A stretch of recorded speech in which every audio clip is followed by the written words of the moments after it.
Alright guys, welcome back to another segment of Timberwolves Talk. I think the date is January 11th today. I don't know, could be. Right now we're actually on our way to go ice fishing for, just for a visit. It's going to be super cool, so that video is going to be out soon, so be on the lookout for that. But yeah, today we want to do a Timberwolves Talk.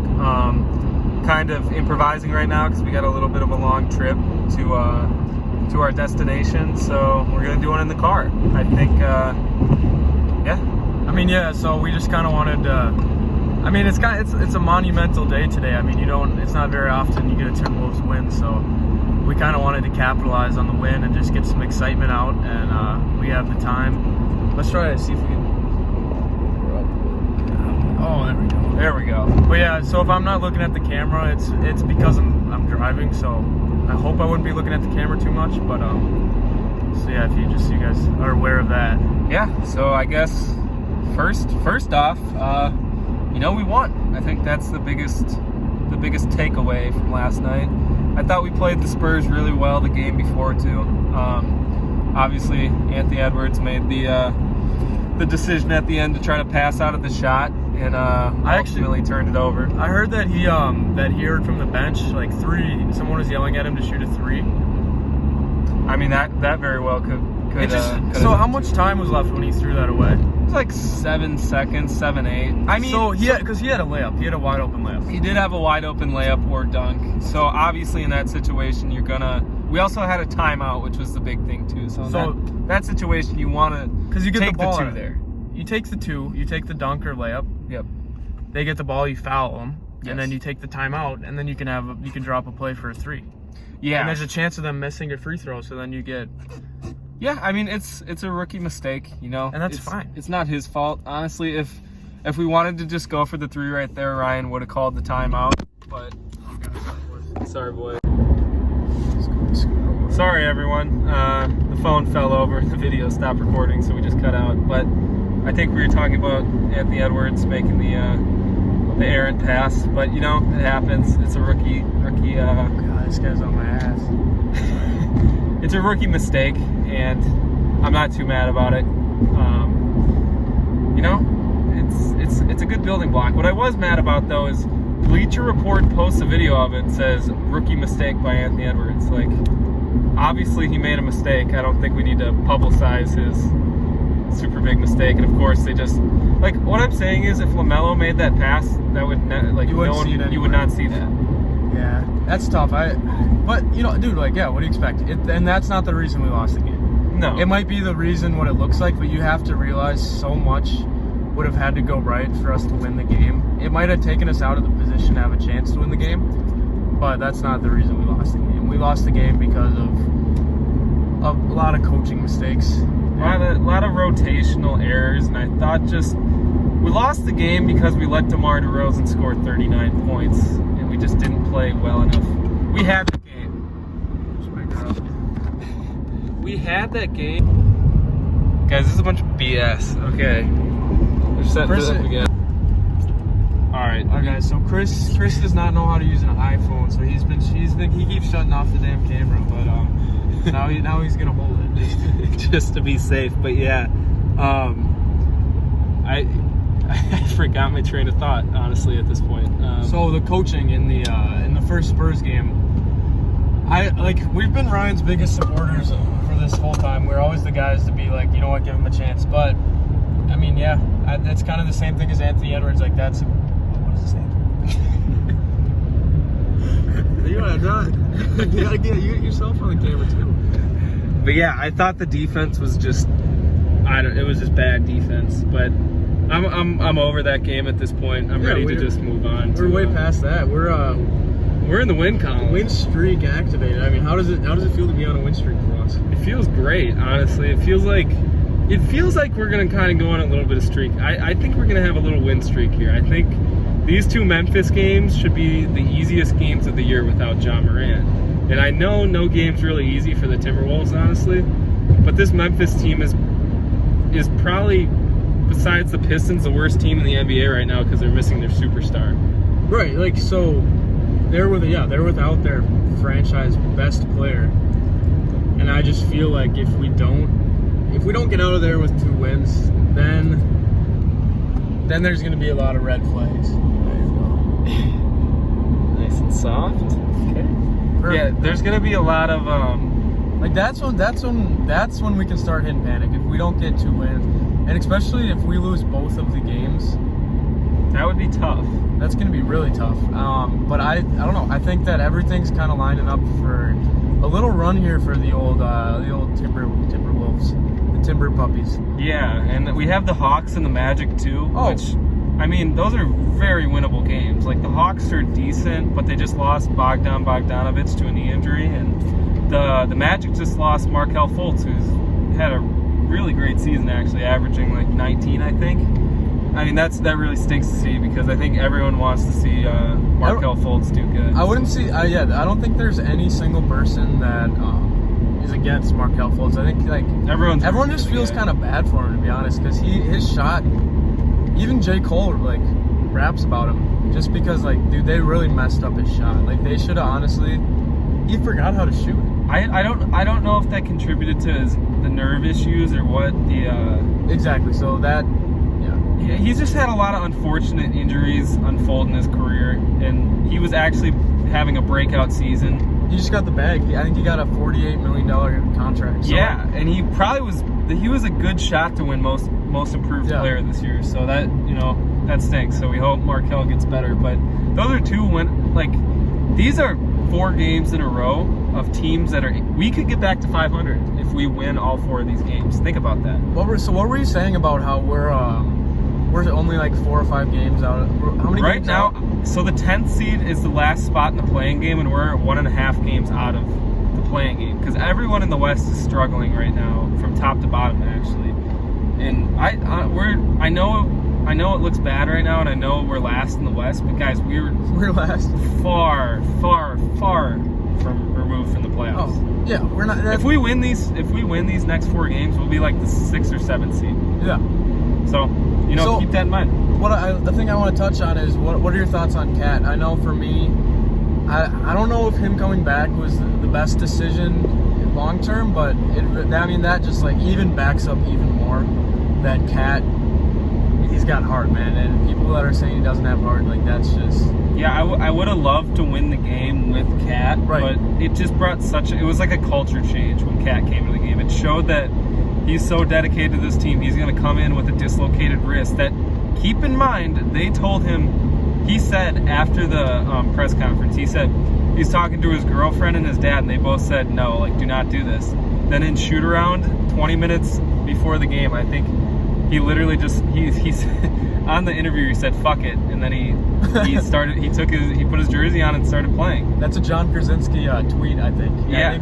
I think Big Johnny tweeted "fuck it," which is hilarious just to see him tweeting those words. But yeah, but it shows how dedicated the leader is to this team, and it was huge just having his presence back. So I think it motivated a lot of guys to play better, which I think is partially the reason we were so close in these 2 games. But honestly, I think I don't know. It really scares me with Cat out there right now, and he put up insane numbers with that cast down. Just think of what he's going to do when he has 2 hands. The dude couldn't even dribble. But the scary thing is when he got hit on the arm by LaMarcus Aldridge. And I saw people saying, what are you doing, LaMarcus? But guys, you're taking that risk of, you get hit on the arm so much in basketball. Especially as a center. You can't be mad at LaMarcus Aldridge. He was just going for the ball. And that's just... For that reason, it's scary to see Cat out on the court, because what I was saying before is they told him 6 more weeks, I think, until it's fully healed. Yeah, so I think he's just at the point where he's like, if I come back in 6 weeks, we're not gonna have a chance. Like, he's looking at the team and like, you know what? Like, we can't win. Like, they need me to win, and they're paying me all this money, and like, why not? Like, 6 weeks is a lot of time, so I think he's just like, he's willing to take that risk. And dude, D'Angelo Russell and Cat, the 2-man game, it's crazy. It's crazy. Just imagine when he's healthy, man, and like, it's just. So I think for the next upcoming games, you're gonna see Cat in and out of the lineup. I think you give him, if you're gonna go along with this plan and everyone's okay with him playing in a cast, I think you're gonna go one game in, one game out. I don't think you're going to see him in the starting lineup for stretches at a time. I think most likely he's going to play at least one of these Grizzlies games, and most likely he's going to sit out at least one of these Grizzly games, just because we don't want to risk, injuring his arm more. And you got to keep in mind too, he's not really that conditioned at the moment. Yeah, and he played 37 minutes in his first game back. I think. I don't know if that's. I think that's it. I think that's what I saw. But that's ridiculous. Coming back and playing 37 minutes in your first game back, coming off injuries. It's a lot of minutes. So yeah, I saw that him sitting out last night was not related to his wrist. It was just rest. I mean, your arm is going to be. I'm sure his hand was super sore. I'm sure his wrist was super sore. I'm sure he was just sore after that much cardio.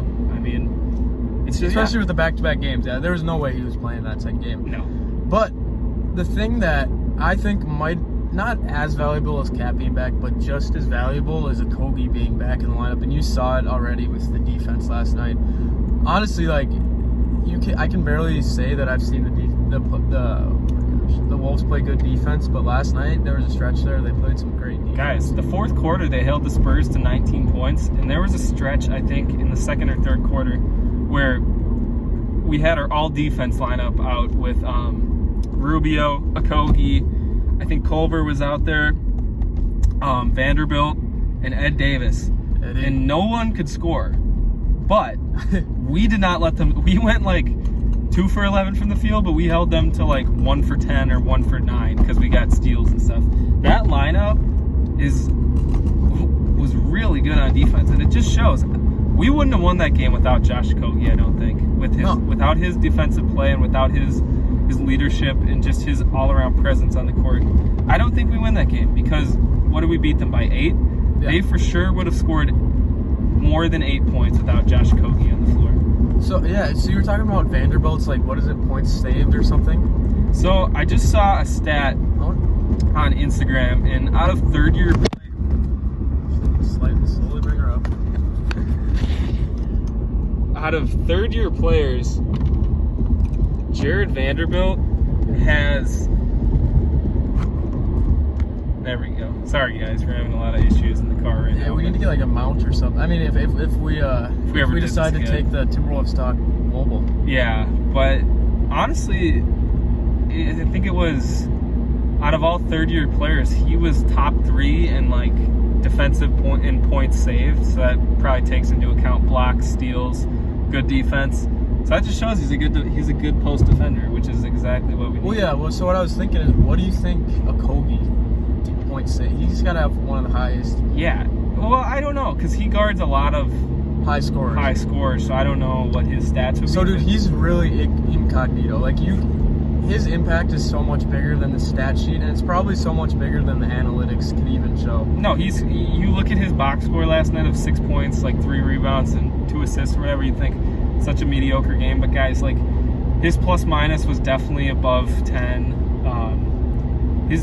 You just have to watch. You have to really key in on him. That's a red light. That's a big red light, boys. And Peyton just ran a red light. It's all for the video. It's all for the video, but hopefully there's no police around. But yeah, it doesn't show up on the stat sheet whatever he does. But next time you see him guarding I don't know who he's going to guard against the Grizzlies. Maybe Dylan Brooks or something. Yeah. But next time, watch him guard. Watch him get through screens. Watch him keep his man in front of him, and watch him play good interior defense. And you'll see what we're talking about and why he's such a big impact. He's kind of one of those players that the old timers are they don't teach him like that anymore. And that's kind of what I fear about getting too analytical. And believing too much in analytics. It's kind of that's a thing with baseball too. Yeah. Some coaches are so analytical based that you just Josh Okogie, you can't really see that on the stats. At some point, you just gotta play the game and play hard, and I think that's what analytics don't show. No. But I think it's great for the sport too. But I think we also just gotta give it the eye. You can give it the eye test, and you can just see he makes an impact on the court. And so does our Dennis Rodman Vanderbilt, man. I mean. Okay, so guys, the previous Timberwolves talk, if you remember, if you were paying attention, I called Jared Vanderbilt the Dennis Rodman of this team. And guess what happened? The game after I said that, everyone was calling him Dennis Rodman. Jim Peterson was calling him Dennis Rodman. John Krasinski tweeted he was Dennis Rodman. Guys, we predicted everything that was about to happen. Let's give us some credit here. No, let's just talk about what we predicted. And it's mostly Chris. Chris he's the connoisseur of these predictions, but it's been incredible. So guys, I said D'Lo was going to have his breakout game. What happens? He drops 30-something in Portland. I don't even know. He dropped 30-something, and now he just dropped 27 last And what night. we said was he's going to have his breakout game, and then that's all he needs. He's going to just have his breakout. And now he's had a good streak of games. And then our next one was Jared Vanderbilt should be in the rotation. Ryan finally puts him in the rotation. He makes a huge difference. Double-double machine, actually, which is kind of crazy. The Dennis Rodman of the Wolves. The Dennis Rodman of the Wolves. I said once Okogie comes back, we're going to start winning and play defense. And guess what happened? Okogie came back. We won. And we played the best defense I've seen the Wolves play in years. So, I mean, guys, and once Cat comes back, I'm telling you, this is my next prediction. Once Cat comes back, we're going to get a winning record. I can see a winning streak ahead. I think that, and it's just the whole mentality of the Timberwolves. You would expect a team that's last in the West to just be sulking, but you even just see the Instagram posts of these guys. D'Lo's making great Instagram posts. He's just Malik Beasley's everyone's just so excited right now, and just that proves how important Cat was to the team. Just the fact that their leader is willing to come out here, risk an injury just for the team, that is just shows a lot. And I think we really since the 7-game skid, we really downplay Malik Beasley's effect on this team, because he's not just that scorer off the bench. He's super athletic, or not off the bench. He's a starter, but he's not just that 3-point shooter. He's a legit threat to be an all-star this year if he keeps up his play. So that's another prediction right there. I'm not saying he's gonna be an all-star this year, but if he keeps shooting around, he's shooting about 60% from the 3-point line in the past 3 games. If he shoots mid 40% from the 3-point line and averages 23 a game, I can very well see him being an all-star this year. So the thing about Malik Beasley, and I think this is why he kind of gets overshadowed, is because he's been in there all the games. So we've had Malik Beasley during all these losses, all the losing streaks.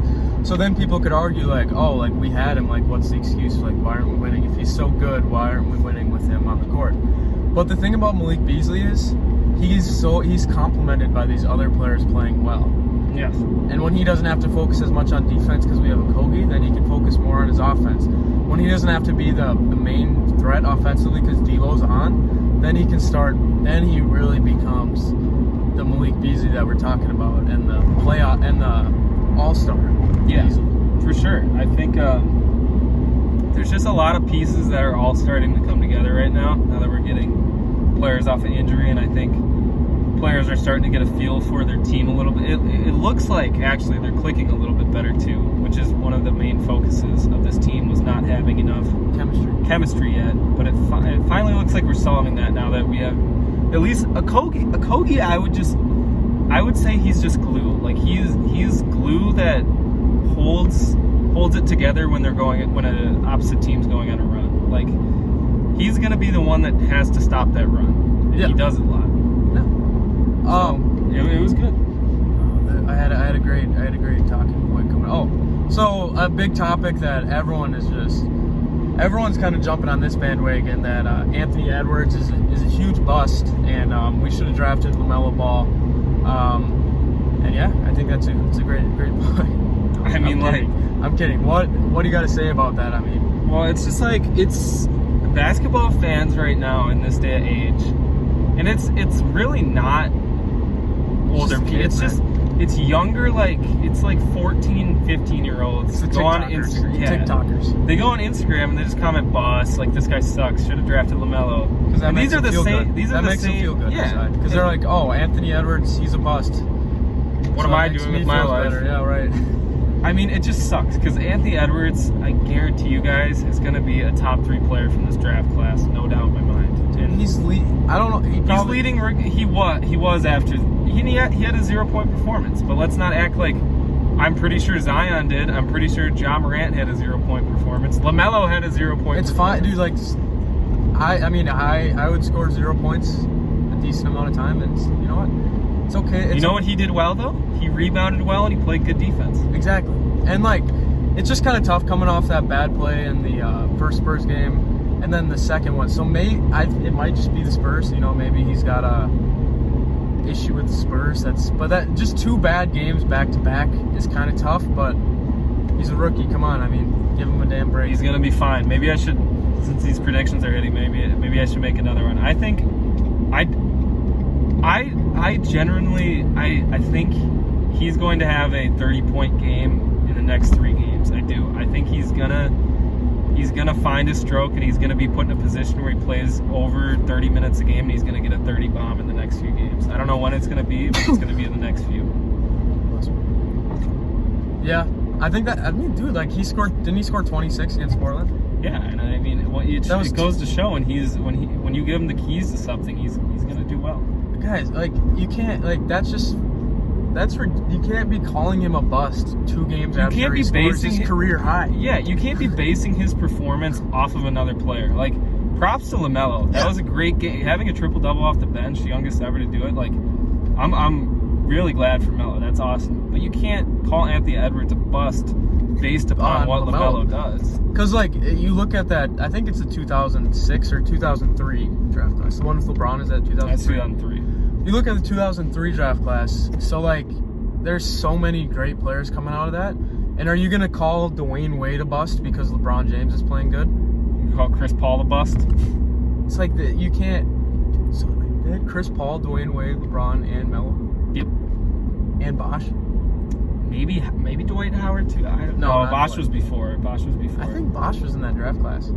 Yeah, I mean, that draft class was great. Or Jordan's draft class. You know who was in Jordan's draft class? They had Michael Jordan, Charles Barkley, John Stockton, and Hakeem Olajuwon. So just because John Stockton's the worst out of all of them, he's still a Hall of Famer. He's still a Hall of Famer and has the most assists ever by, like, thousands of assists. Yeah, so, like, and we were huge LaMelo Ball fans. We still are. We can still be LaMelo fans. Yeah, we love LaMelo, but, like, yeah, you can't base Anthony Edwards off of LaMelo. Anthony Edwards is playing fantastic, and he's been everything and more that we've expected from him, and he's gonna keep getting better. Guys, everyone keeps forgetting about this offseason. Every other rookie ever has had a summer league.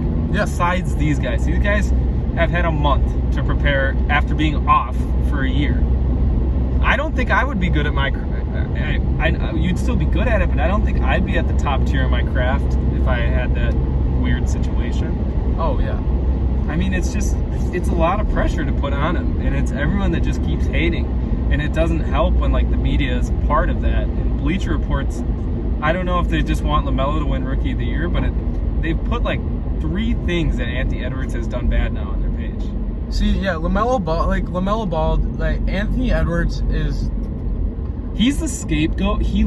Everyone loves to hate on him. And I see so many football player comments, and I don't know why everyone loves to hate on him. Yeah, because he's quiet. He does. I mean, he's just, like, he's so easy. And, like, what I was going at earlier is, like, these media companies, they need a view. They get paid off your views. And Anthony Edwards, let's be honest,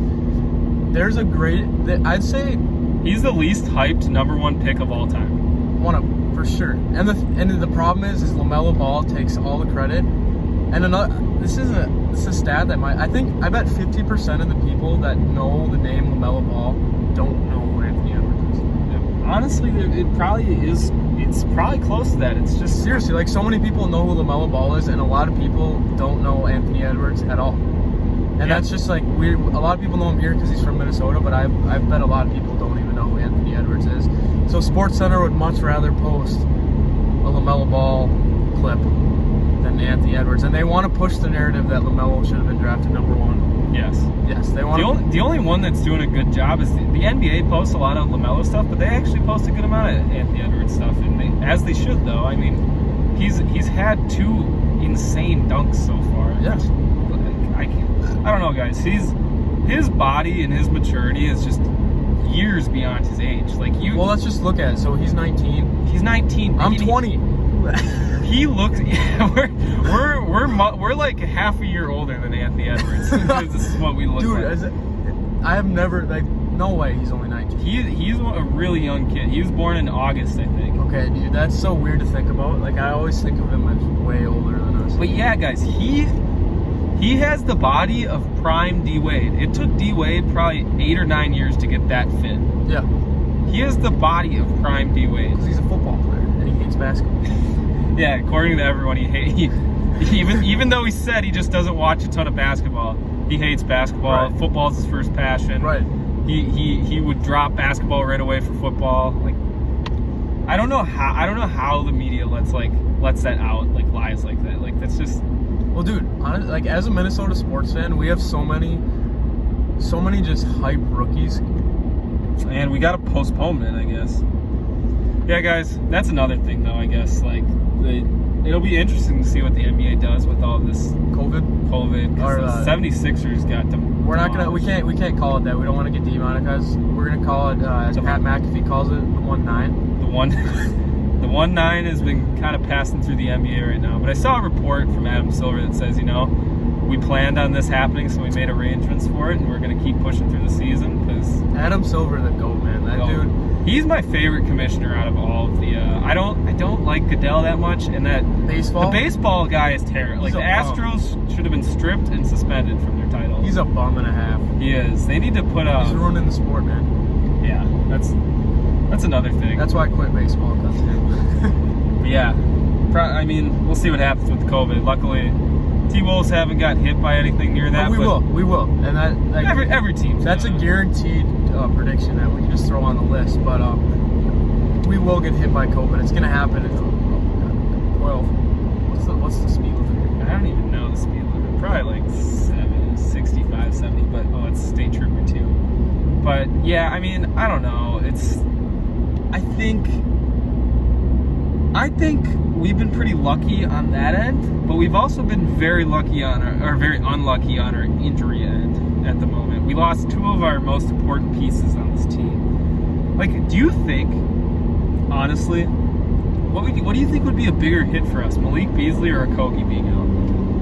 Honestly, dude, I think that since Anthony Edwards could really step into that, I think the way I look at it is I think that Anthony Edwards could replace Beasley better than he could replace Okogie. Because Okogie just has some. That's what I'm saying. These are two of our most important players that went down, and we finally got one back. And guess what happens? We win. Yeah, and we almost win with the other one back.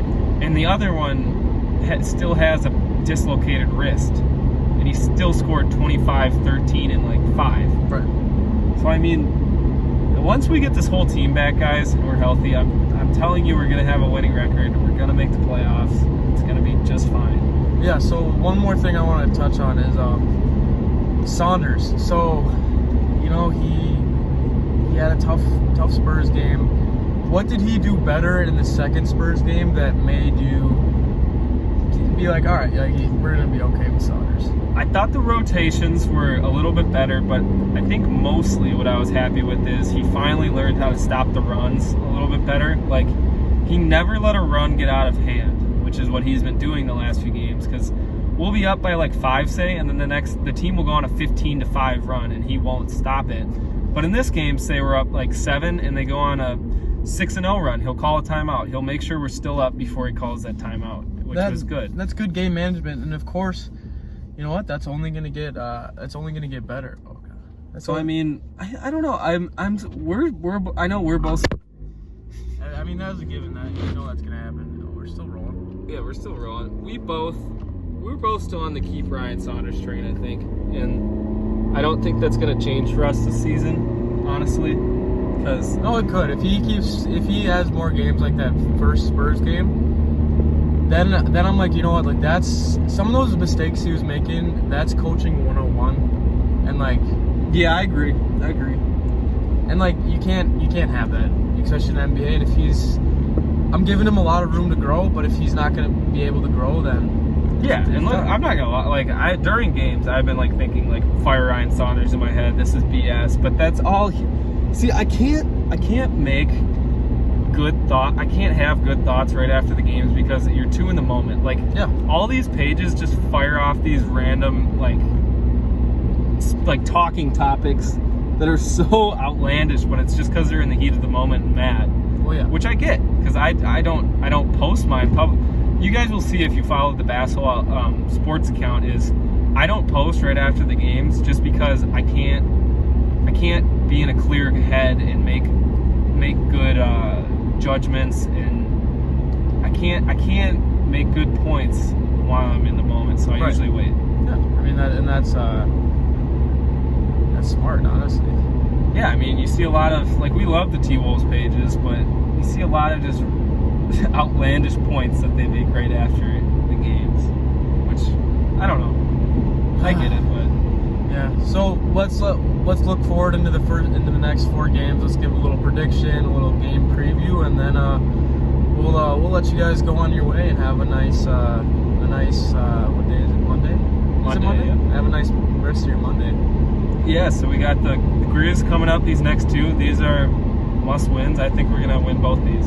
So another weird thing about the Spurs game that I just kind of want. So why did we play in San Antonio and then play in Minnesota? We played both, and we both played Minnesota. Are you sure about that? Yeah. Oh, so Eddie, that's Eddie, my younger brother. He was lying then. Yeah, we played both of them in Minnesota, and that's just yeah, it makes more. Okay, yeah, that makes. I was gonna say if we didn't play. No, we just kept. I think what they're trying to do is just play back to back to keep COVID contained. Makes a lot of sense. So yeah, so we got Memphis 2 games. Are they in Memphis or in Minnesota? These 2 games are in Minnesota. Home court advantage. Home court advantage. Malik plays unreal home court for some reason. He's averaging 25 at home. Nice. So yeah, I'm gonna say we win both these Grizzlies games. Then we go play the Hawks away. Yep. Down a man for the Hawks. I think Cat plays in this game. I think we win. Okay. There's 3 games.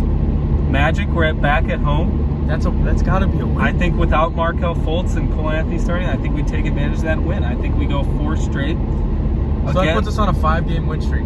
That puts us on a 4 game. No. Or 5 with the Spurs, yeah. So 5-game win streak right there. And an overtime loss. Yeah, and then we play the Hawks again. Which, if I'm going to give us a loss in those... If I'm going to give us a loss, that would be the 1 loss, I think. But then we play the Pelicans after. That'll be a really good test. That's a pretty decent team. They're a team that could be on the outside looking in. And I don't know, man. I have good faith in this team. And then we go and play the Warriors twice. That's looking ahead a little bit. But we snag one of those, I think, and we're good. Boom. So yeah, a lot of optimism heading into these next 5 or 6 games. I don't know, guys.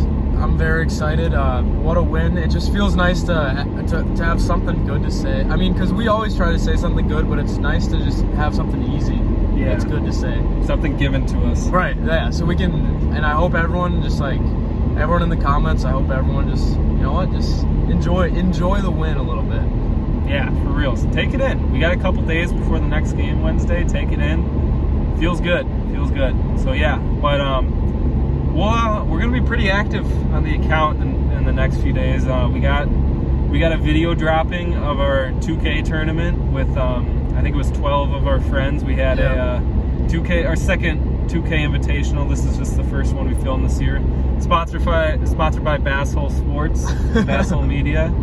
So yeah, I guess you'll have to see who takes home the crown. And right now we're going ice fishing. So yeah, guys. Ice spearing, not even ice fishing. So even if you're just a complete Timberwolves fan, check it out. It's going to be really cool. It's going to be really cool. You take big 20-foot spears and throw them at fish through the ice. How is that not interesting? Right. That's awesome. Yeah, guys, have a good week, and be on the lookout for new videos. Hit that subscribe button, like it up, and hit the bell if you want to see when all these videos drop.